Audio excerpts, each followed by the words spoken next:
So I'm working on this Troy Built, and we're trying to get the primer to prime, and it will not. Pressing the button in.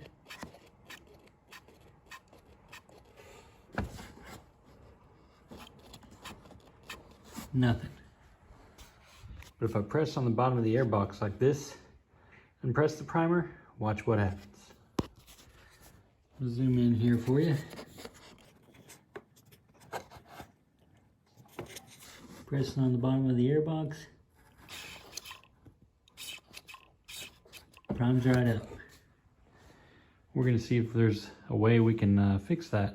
So this airbox and primer combination has some damage. It's cracked right there, and it's really hard to see on camera, but it seems like the top part of the mating surface is flat, and then past the crack down here where this primer trough is, right here, looks a little bit lower. I don't know if you can see that on camera. It's kind of hard to see.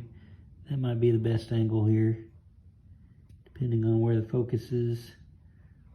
But it's smashed down, and that's why this primer is not working, because this trough has to make a good seal against the gasket and the carburetor, or against the carburetor if you will, with a gasket in between. But the way it's warped out like that, where it's bent down, that's not going to work for us. So we'll see if we can come up with something, maybe a little heat and a little pushing, some persuasion. We can get it to be closer to flat, where we don't have to push on the airbox. So here's the same airbox. Got it bolted to the carburetor now.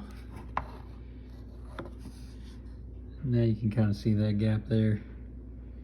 It's pretty bad. Of course, I don't have a gasket in there right now. Okay, so what I ended up doing was putting the bolts through this air filter housing thing backwards, and then I supported them with a couple nuts underneath just for some space, and I clamped them in a vise here. Then I applied heat with a heat gun right here. Yes, it makes that sound. And while I was applying heat, I pushed up on this and got it to bend back some. So we're gonna put it together now and see if that fixed our problem. I do think it looks like it's a little bit flatter now. Okay, we're all hooked back up now. Here's our moment of truth. Well, let's get to focus here.